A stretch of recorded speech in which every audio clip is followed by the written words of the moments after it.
Hello, everyone. My name is Dipali Gulshrestha, and I am your host for today's online meetup. And on behalf of AWS User Group NCR, I extend a warm welcome to all of you joining us for this session. Today's session is going to be enriching as we are going to demystify the buzzwords like microservices, monoliths, etc. And that too with a person who has got an extensive experience in this field. As a speaker, I invite Rajat Arora with me. Rajat is an AWS User Group NCR leader and AWS community builder. Rajat will be sharing his knowledge on this topic and help us understand these concepts with real world examples. Needless to say, your active participation is highly encouraged. So please keep posting your questions and keep on sharing your thoughts in the comment section to make this session more engaging and fruitful for everyone. Without further ado, let's welcome Rajat to the virtual stage. Rajat, over to you. Thanks a lot, Dipali, for such a warm welcome. Hi, everyone. Very good morning. And I again want you to welcome to this session for microservices and a brief introduction about myself, as Dipali has already covered. But yeah, a few things that I want to share with you guys. So I have around 18 plus experience working in the industry, and I started my career as a full stack Java developer from the time when we used to work on servlet, in which we used to embed all Java and UI code together. So that is where I want to start this discussion with, which is kind of a monolithic architecture that we used to work. What are the challenge with the monolithic architecture, and then how industry evolved with migrating that to the microservices architecture, and how it can help you to design and scale applications very quickly, and that too with lot of new features and lot of new scalability options. So I majorly want to focus on that. So primarily, I was a Java full stack developer. I faced lot of issues working with multiple teams who were co-located in different locations. So that is why I want to share that as well during the session. And I'm working as vice president at NetWest Group India Gurugram office, and my current role is to re-architect the whole platform into the microservices architecture and how we can leverage that platform along with the various toolings as well. So today, I would like to focus on another important aspect is the AWS cloud platform and how cloud platforms can help us adopt the microservices architecture, or what are the various tools they provide. So I have created a kind of a sample demo as well, which includes complete AWS layout discussion, how we can deploy services in different manner, a sample code as well that I would like to share with you guys so that you can play around with it, which is written in Python along with the MongoDB, and the deployment may be on AWS server. So that's what I would like to cover. So let's start understanding what is monolithic system, because that is where how it starts with. So in monolithic systems or in earlier applications, all the code was sitting together. That was like a one system was responsible for doing multiple things. Here's an analogy for a big ERP system, SAP. But if you take out SAP from the picture, then also you can understand how the applications were developed. Like in the single application, you will have a separate modules for order system, customer system, a stock management, which is inventory management, how to procure the new inventory, how to deliver the inventory, how to restock the inventory, and all those business rules related to the inventory.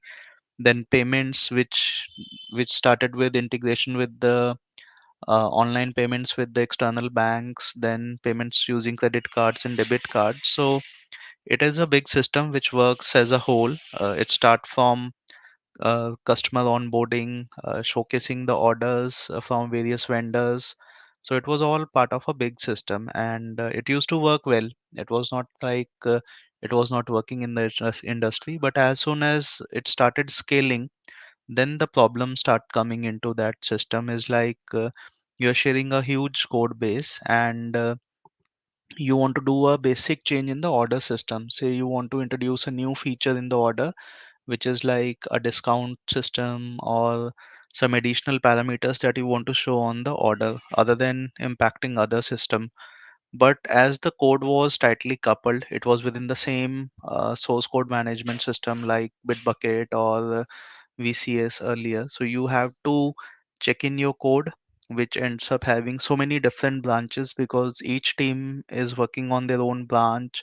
Each team was having multiple branches for their own modules. So you check in your system or you check in your code, and then after that code is checked in, the code has to be built up as a single unit, which means it has to compile, perform the test cases, integration test, then perform some code quality scanning, and then code coverage as well, like what is the impact on the code coverage, and then it used to create a big var file in terms of Java, which needs to be deployed onto a third party server like WebLogic or web server so that it can be deployed. But as it was going to be deployed as a single unit, it has to go through a complete testing cycle. You just cannot test a single order mechanism because it is a new WAR file. It has to certify all the test cases, all the regression suite, all the test scenarios, integration test scenarios to ensure like the system is not broken and it works as a single unit,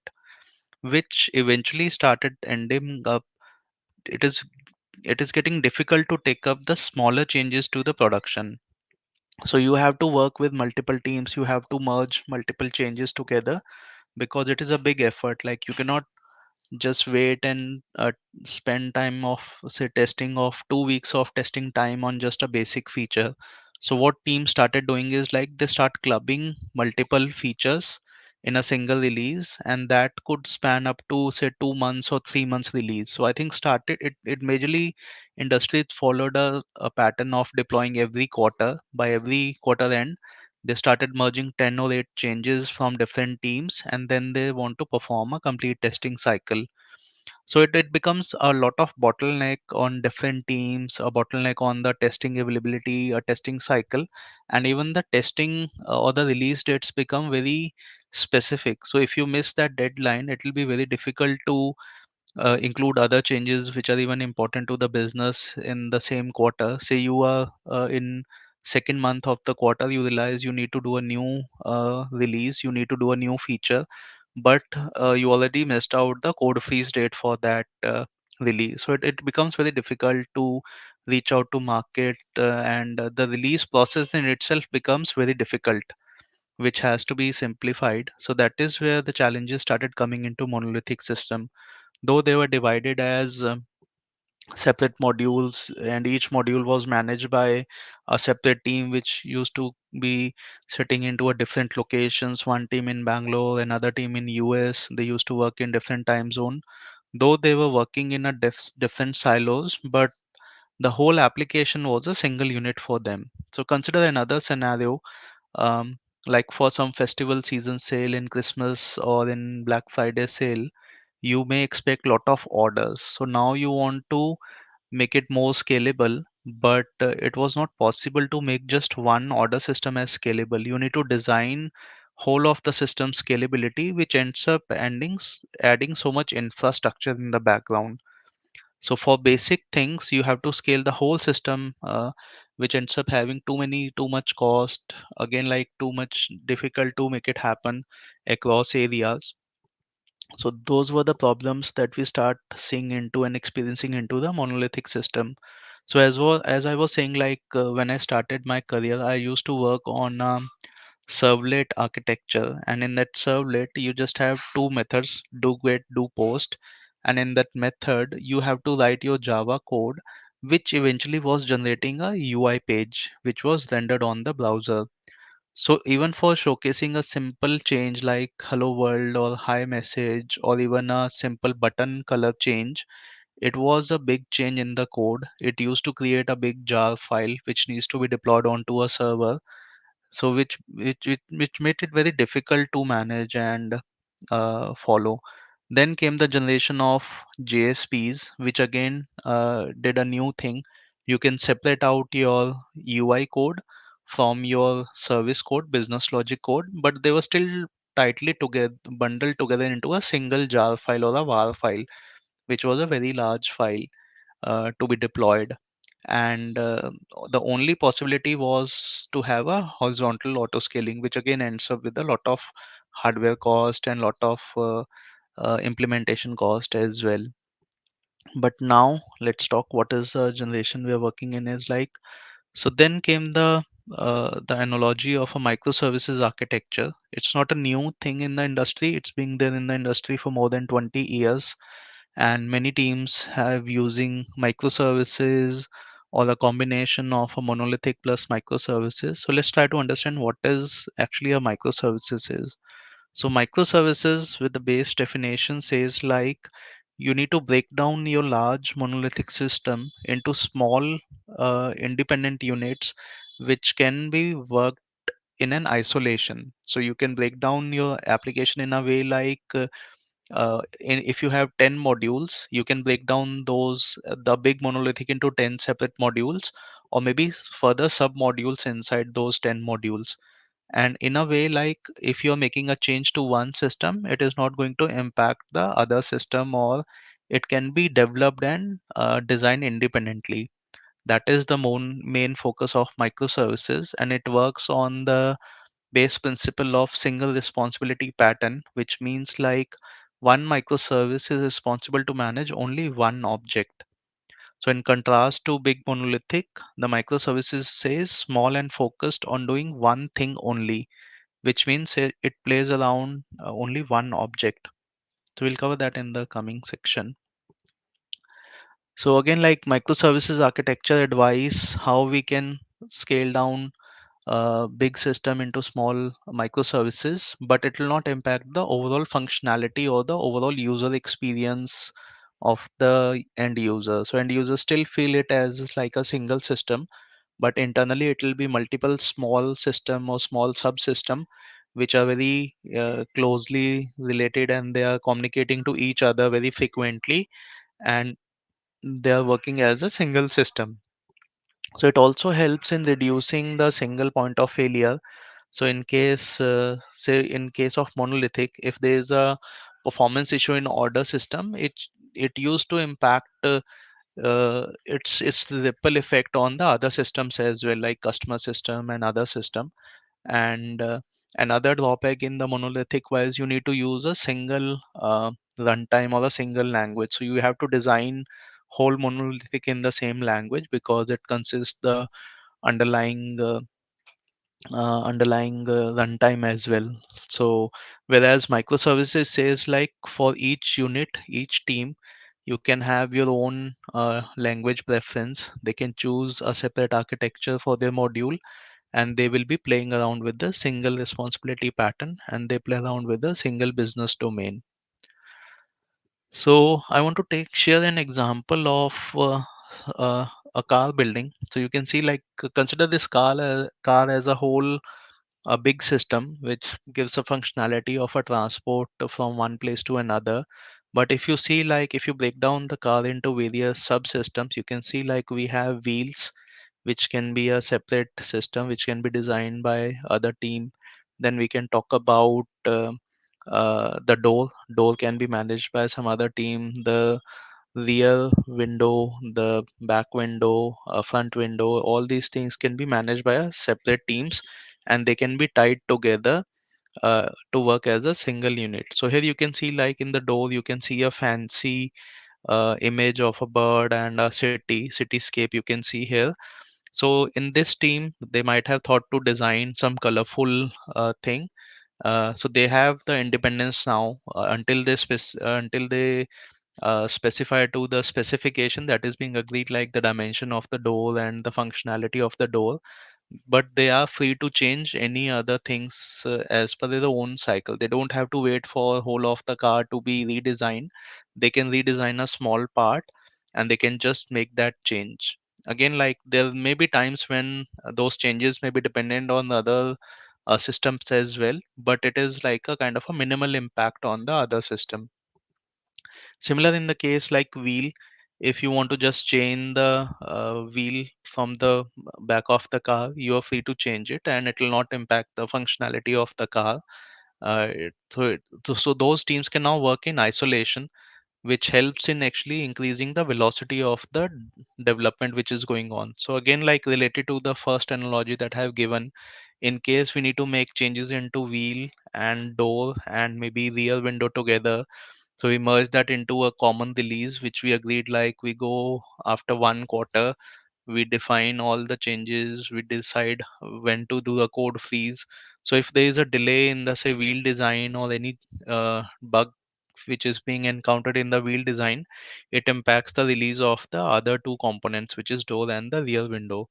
So they have to wait and they have to delay their release as well. Otherwise, it is also difficult to take out them from the release cycle. Whereas in terms of microservices, if that is the case, like wheel can be uh, deployed whenever they are ready, the door can be deployed just next week, or the same is the case with window. It can be deployed in 10 days of whatever days they are ready to deploy the changes. So they don't have to wait and dependent onto the other third party system and other third modules for this change. So this is one example that you can see. So that is where the main thing comes is the ownership. So in case of microservices, all those microservices have a separate ownership. So it supports architecture and culture for agile development as well, because you can have small agile teams, and those teams will be responsible for specific microservices, and the best mapping is like one team work on only one microservice, and it gives them the whole ownership of the microservice. So you can think like now microservices as a kind of a big system for them, which start with their own design. They can do the architect themselves, they can do the designing, they can follow their own development methodology, they can do pair programming, they can do remote coding, they can do automation, they can have their own review cycle, test cycle, and more important is like they can even decide their own technical stack. So if there are people of there is a team of 4 or 5 developers who are more comfortable in working in Python, and in other team there are more people who are comfortable in Java, so they can take up the different runtime as well for their own microservice. And because these microservices are going to be deployed as a separate unit, there is no issue with the underlying runtime, or there is no dependency on the other module. I'll take another example. So in case order team decides they want to use some new feature in the monolithic, for which they need to upgrade the underlying Java version from Java 8 to Java 11. So it is a kind of a upgrade for the whole monolithic. So it is important for other teams also to test and to be upgraded to the Java 11. So it makes it very difficult to do those changes, because it may take a long time to come to do the conversion for the whole monolithic system, then the small module. So that is where uh, the rescue comes via the microservices, that you can choose a small system, you can change technology architecture as well without impacting the other system. So let's visualize this, like how the whole system will look like with multiple microservices. So if you have a whole monolithic, so now it will be a monolithic with a separate life cycle for each module or each microservice. So you may have a payment microservice, order microservice, and they will be doing their own releases. They will be managing their own changes, own technology stack, which makes it very faster to deploy the changes, test the changes very quickly, and then deploy to the market and make it very fast to the new features available to the customer. That is a very important thing, and it even increase the velocity, the overall changes, overall performances of the development teams, because they don't have to wait for an idle cycle for testing, they don't have to wait for the idle cycle until they have a dependency on the other modules, and now they can work in their own pace, they can decide. So with this architecture, I think the biggest first implementation in the market, which is very known, was a Netflix. So Netflix was one of the organization who was the early adopter of this microservices architecture. They break down their application into microservices architecture, and it worked very well for them. So they have thousands plus microservices in their ecosystem, and each microservice may be deployed. Many of the microservices were deployed twice or thrice to the production in just same day, depending upon the nature of the change, depending upon the nature of the microservice. So that is from where it added a change, like from bringing down the release from every quarter, one release every quarter. They even did a multiple production releases into different microservices every day. So that is where it helps in accelerating the development, accelerating the overall features that you can provide to your customers, and it increases the overall velocity of the system. So you can see like these microservices are isolated, they talk to each other, and communication is the key, because if you need to get any details on the inventory, you don't do it yourself.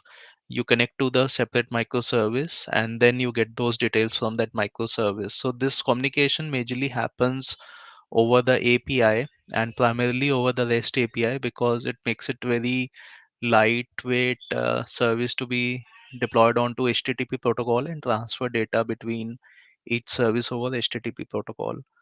So we'll talk about that more in the coming slides, but this is how you can visualize a complete new refactored deployment cycle via microservices. So when we started with designing the microservices, so the very first question that comes into mind is like, how do we break down the whole monolithic into a small units? So there were multiple techniques which were suggested by the architects. The very first thing is based on the business capabilities, but it was already being followed in monolithic, like order management system, or a customer management system, payroll management system. Those were already sub modules into the monolithic system. And another approach that comes into microservices, which works very native to the business architecture as well, rather than the technology architecture, which is known as domain driven design. So this domain driven design means like we need to break down a whole system into a functional domain and how those functions can link together. So here you can see like we have order management system, which takes care of the order entity, the complete order life cycle. It talks about how the payment will be done for the order, how the shipping will be managed for the order. So this, in this order management system, you can have these four small microservices under order management.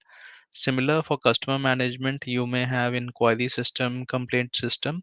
So this is one way, like you can approach for a domain driven design, which means like breaking your business into small domains and subdomains, and then each subdomain will be qualified for a separate microservice. So this is how you can break down. And here you can see like there's a common area as well. Each microservice is overlapping and using some features from the other management system as well. And this is known as a bounded context. So whenever you define an object, say you define an object name inventory, so that object would be shared across order. While you're placing the order, you need to check what is the status of the inventory while placing an order, whether you have uh, adequate quantity available in the warehouse or not. And also like when this you place an order, this inventory should be booked and will be delivered to a customer for which the order is booked. So you can see like lot of overlapping as well. So even this, for overlapping, you need to ensure like you won't do the features in the order management. Like in order management, you don't start playing around with the inventory, rather you make a communication call to inventory management system over the API, and then update the inventory and book the inventory. So this is how it should work, and this is the right way to I would say deciding factor to break down your monolithic to a microservices architecture. Okay, let's understand like what are the various characteristic of microservices when we move to microservices. So it also helps us in doing a decentralization of the data, which means like in monolithic we used to have a big database, and in a single database we used to have order tables, customer tables, a lot of procedures and functions which used to perform a lot of queries on those databases, which makes that overall database also as a kind of a clutter, which is having a lot of huge burden. Now with each microservice, it comes a concept of having a individual database for each microservice. So each microservice can have its own database. As these microservices are smaller and they follow their own structure, now there is a liberty to choose their own database. So now microservices majorly uses started using NoSQL database rather than huge relational databases like Oracle or MySQL. They started using the lightweight databases like MongoDB or DynamoDB if we are talking about AWS cloud, because it could be a NoSQL database or maybe a graphical database which could work faster and can perform queries related to that module. So you can have a combination of multiple microservices. So two microservices could be using Oracle, three could be using MySQL. So each microservice can have its own schema. They can deploy the database changes also separately without impacting the other system as per their own velocity and own deployment cycle. It helps and in defining the independent release cycle. So it is must to have a microservice which follows a separate release cycle. So if you're clubbing two microservices into a single release like cycle, that is not a right architecture, right microservices architecture. It needs a further breaking down those microservices so that they can be deployed into a separate release cycle. Another thing is single responsibility model, which means like one microservice should only work on one single business domain. It should not be working on to two domain. Like one microservice should only play around with order object or inventory object. It should not be a combination of both. So with this, it adds a capability to have heterogeneous environments, which means a separate technology stack, a separate deployment stack, a separate tooling that you can use to expedite. So it is important to have heterogeneity in your microservices architecture. So this is how you can break down based on domain driven design, which is more closer to your business and more closer to the business capabilities. And then it divides further like what is the isolation you should be having in your microservices code. So by default, microservices, the biggest benefit of microservices is they're by default designed for failure. So it means any failure to a single microservices does not impact the functionality of the whole system. It there may be a downtime onto a limited functionality, but the system is still available as a whole. Some of the functionality might not work due to the downtime in some specific microservice, which can be recovered very soon and which can be recovered in isolation without impacting the other services. So it impacts the availability of the application. You will get high availability, you will get less failover, and even if there is a failover, you can still minimize the impact of the failover and you can recover very fast from the failover. So that is a very big advantage of microservices. Whereas in monolithic, in case the order system goes down, order system started throwing the Java heap exception, that exception will be given to the other modules as well immediately because they're sharing the same runtime, and it brings the whole system to the down.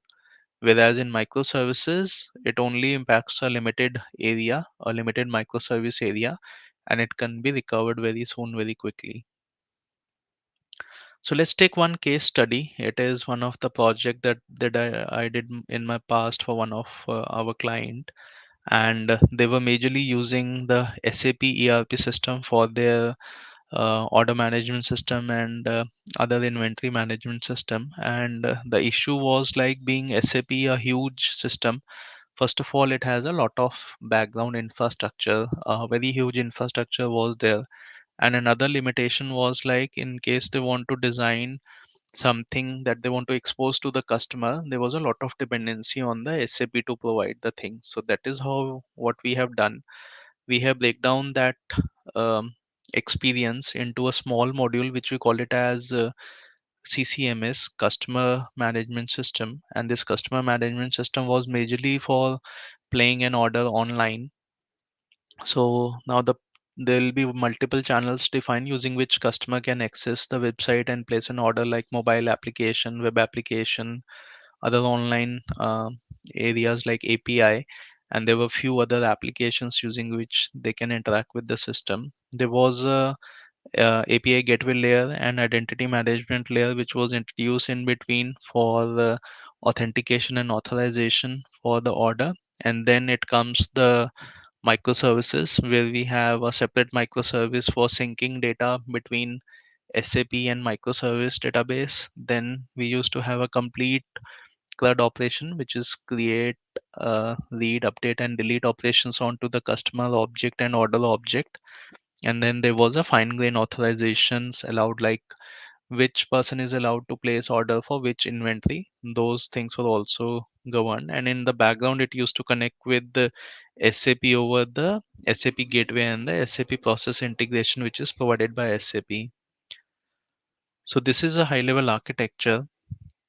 So in the green box, majorly you see like in the CCMS sales service also, we broke down that service into multiple small microservices, which is like a REST interface, which was facing in online facing interface, like online shopping or the other apps used to connect to the REST interface. And REST interface internally connects to the authorization service to validate the user authentication authorization. And there was a business service which applies the business rules. And then there was a sync engine which keeps on sending the data to the SAP system and extracting the data back from SAP system in the real time to showcase the latest data back to the users. And there was a data service also which keep used to push the data onto a common CCMS database. So if we talk about the AWS cloud presence, this microservice architecture was primarily designed based on the AWS cloud infrastructure, because as I mentioned, like cloud infrastructures are so much powerful nowadays. Like they provide so many tools and services using which we can create a architecture very easily. So here you can see like we started using Amazon Elastic Load Balancer, which was doing a load balance between the Oracle API gateway, because that gateway we have defined on Amazon EC2 services. And then via Amazon gateway, it was again using the application load balancer and then getting the call to the Amazon EC2 machine. And these EC2 machines, you can see like we have multiple pillars shown in this diagram. So that is where like we have multiple instances of our microservice running on different EC2 machine to provide a high scalable architecture and high scalable experience. And in the background, they were connected to a common Oracle database. Then we were using a common Redis cache to share data between multiple instances of the microservice. Then we were using storage service from Amazon, which was Amazon S3, to keep the huge files that we were generating via the system, which were being then pushed to the background SAP system, and also to maintain the logs. So majorly this AWS architecture and cloud architectures are natively designed in a way like they are more supportive for this microservices architecture. You can define and deploy monolithic as well onto cloud architecture easily, but with the microservices architecture it is more natively, because you can scale up and scale down using the services which are provided like auto scaling. Or if you use a storage service like S3, it is already auto scale and managed service by Amazon, so you don't have to worry about managing those aspects. You just started using those components. Okay, moving to the next one is like what are the benefits after adopting a microservice. Once you adopt a microservice, you will bring a kind of a standardized way in your organization to deploy and manage microservices. You will have multiple small code repos in your code repository, rather than having a big code repo with multiple folders for each module. Rather, you will have a small code into different code repo now.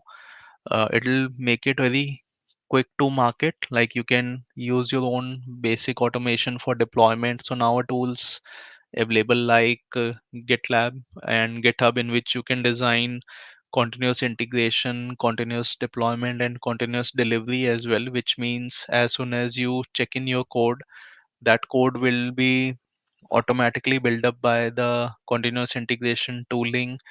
The once the code is compiled properly, build is prepared, a build is then given to a continuous deployment system, which makes it a deployment to the dev system. Then your automation suite works, which tests your service, and if all the tests pass, then it uh, finally deploys the service to the production, which is like from root to live. You can go root to live very easily with the basic changes itself. It also comes up with help you to do a kind of a, like, do not repeat work done in one service. So if you have done a kind of a CI/CD modification and a CI/CD cycle in one microservice, that you can easily use for other microservices. You don't have to do that from scratch, and it improves your collaboration with the other teams. So when you have any changes which is impacting multiple microservices, you can all easily go to the other team and you can have a collaboration, and you can decide a separate deployment cycle altogether. You don't have to wait for one service to deploy until you can deploy. Okay, with this, I want to go to a quick demo. So I have prepared a small microservice, which is a tutorial service. So let me show you a kind of a working demo first so that you can relate, and then we can do. So this is a small React based application, UI application that I have deployed on my Amazon S3 bucket as a static file artifact. And here you can see, like, I have been giving it as a static file thing. So once you click on the browser, you can see this service is rendered. So if I enter this one,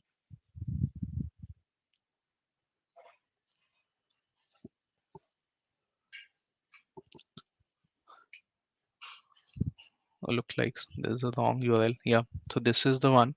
So if I click on the tutorial, you can see a new tutorial page is loaded, which sends a call to the backend and getting the details. So if I click on any of the object and then I click on edit, it's again making a API call in the background and then getting the data over the basic HTTP protocol like get, put, post, delete. So here you can see, like, it has get the details.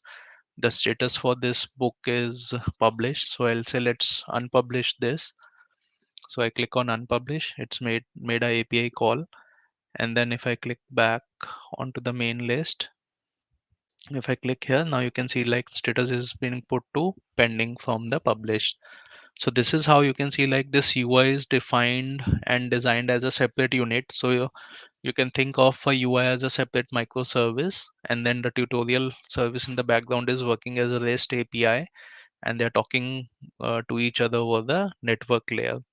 So let me show you the sample code. So let me go here and open Visual Studio Code. So in the simplest or the minimalistic term, you can understand a microservice as a REST API, which is performing a CRUD operation onto a single object, like tutorial. In my case, it is a tutorial object. So I have used Python as the base language, and I'm using MongoDB as a database to keep the data. So you can define your own architecture. If you want to use some other database like Oracle or MySQL, you are free to choose that. So I'm using a Flask module from Python, which helps me in designing and exposing this Python code over the web, which means it exposes the REST endpoints, get, put, post, delete. I'm using another API, JSONify, which is to convert a basic text into a JSON structure so that it will be easy to understood and easy to navigate over the browser and other API tools. Then I'm using PyMongo, which is a Python Mongo client for interacting with the Mongo database. So let's try to dig into the code. So I'm defining my app as a name, a Flask name, and I want to define first. I have defined a function to connect to the database. So here you can see, like, I right now I'm providing the database name as a hard coded name, and the port is also hard coded, but you can do a parameterize. So even I have converted this microservice to a Docker based microservice, which I'll also touch base upon quickly. And in the coming sessions, we will explain you, like, how you can Dockerize your microservices as well very easily, and what are the different benefits. So maybe we'll cover in details in the next sessions, upcoming sessions. So keep watching us on this space. We'll be getting coming more sessions onto it. So here I'm defining a database client, which is a Mongo client from PyMongo API, and I'm connecting to the database. And then I'm defining a root. This app root is again a Flask app method using which I can define like my get tutorial method can be exposed as the REST API, and I'm defining a protocol as get, and the method name is tutorial. So what this method do is like it first creates a connection to the database, and then it gets some arguments from the request which is being passed by user.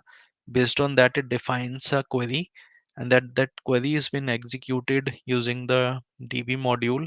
We are running a find query onto MongoDB, and then it returns all the tutorials based on the query that we run.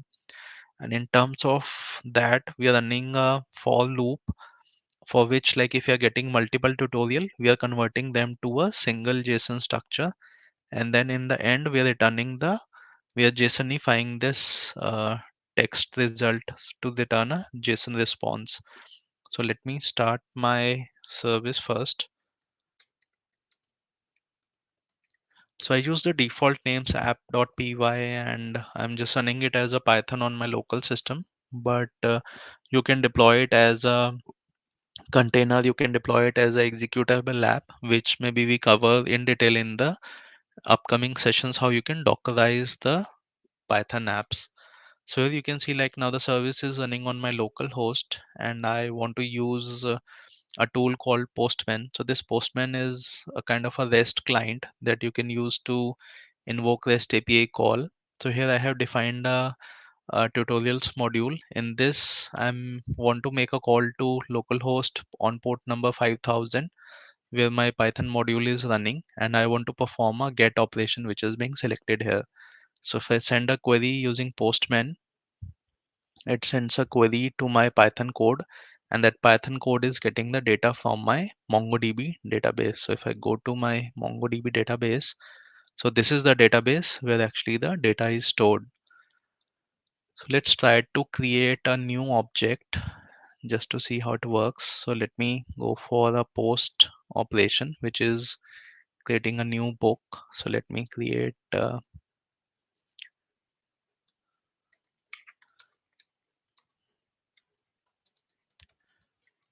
session, and the book name would be say, so it is making a post call. So this post call is going to the Python service. Now we can see like tutorial is added successfully. And if I go back here right now, we can see we have three objects. And if I run a post query, get query, we can see like another is also added. Now we have four objects here. And in the same way, if I go to the database, I perform a find query. So here you can see like a new object has been added. So now we can perform a find operation on a specific object as well. So if I copy this ID, and if I go into the get, and after get I provide slash and the ID of the object, and if I perform a search, so it just return me the single object rather than the full object. So I just get a single object in the background. So you can see it as it's working as a kind of a single microservice which is performing all the operations on this tutorial object, which is like get all tutorials, get a specific ID if it exists, then delete a specific object or delete all tutorial as well, and then update a tutorial in case we want to change any details, and then we can create a tutorial as well using post. So this is a very minimalistic thing. And in my Python code, as I'm using Flask and PyMongo and other modules, in my requirements.txt, I'm defining which modules I want to download before I want to run my code. So you need to define that in requirements.txt. And I also have a Docker file in my source code. So in this case, if I want to convert this application to run as a microservice on a container, so I want to define a Docker file in which I'm defining a base image as Python 3.8. Then I'm exposing port 5000. Then I'm setting few settings for the Python. And then I'm adding requirements.txt, installing the Python and the modules that are required. And then I'm copying my app on the container. So if I create an image, this image will have my app code along with the definition for this Python installation as well. So then you can run this as a Docker container as well. So maybe we can showcase that in the upcoming section, the next section. So this is, you can see, like a kind of a minimalistic microservice, and you can have an isolated operations of get, put, post, delete. So now you can do a basic change in this microservice and you can release it on your wish without impacting the other system. Okay, moving back. So I think I am on just last few slides, and then I'll lead up if there's any questions in the chat, then I would be happy to answer them as well.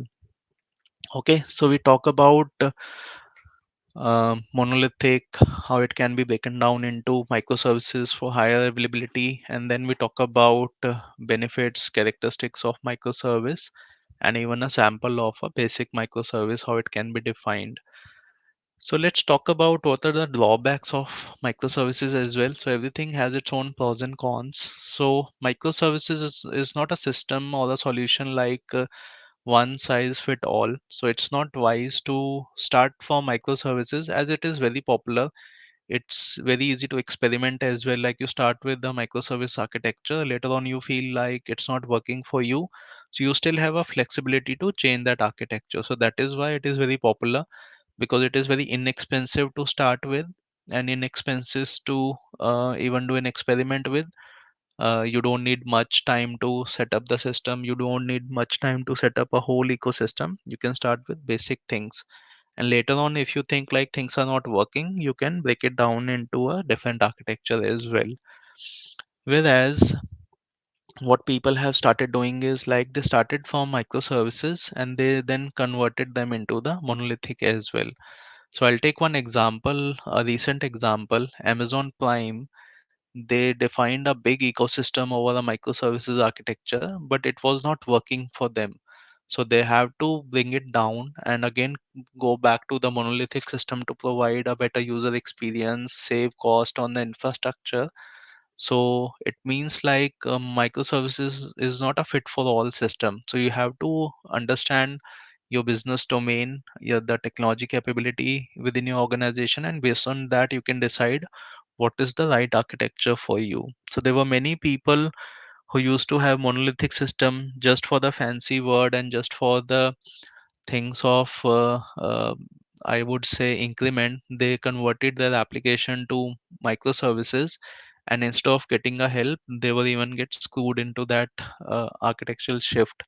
So microservices definitely have their own flaws, but there are cons as well, because if microservices scales up too large, or if you define a large in a large bounded context and other things, it can become a mess for you to manage. So it can be multiple monolithics together managing, which makes your even problem bigger rather than solving a problem. So take a wise call while going to a microservices. Okay, so I think we have covered these things, how microservices architecture supporting small startup organizations or small teams to experiment new things, experiment quick things, and start from very basic and enlarge a big architecture using microservices. Various benefits of microservices, how it can support continuous integration, continuous deployment, and overall help in increasing the velocity for your organization. So, with that, I'm done with the session for today. Thank you so much for joining today. You can reach out to me on my LinkedIn or my personal email if you have any queries. So, I have also posted the blog on my Medium post. So, if you are on Medium, you can search for microservices architecture, cloud native apps. So, whatever I have covered in the session today is being already being put up on a blog post, and I'll also post this code, the Python code that I have showed today, over the my public GitHub channel, and I will update the link in the microservices guide on Medium, so you can follow me there as well for upcoming sessions. So let me see if we have any questions in the chat. No, Yeah, Rajat, I there don't are no see. questions. Okay, great. So I think we are good. Thank you so much for having me on this, Dipali, and thank you so much for all the coordination. Thanks, And thanks Rajat. for the audience for joining, and we'll see you in the next session. So keep looking into this space. we'll be coming up with the further sessions on Docker and other topics very soon. Over to you, Dipali. All right. Yeah. Thank you, Rajat. Thanks for sharing these insights. It was very useful. Thank you. So let's connect possibly next week. Thank you, guys. Bye.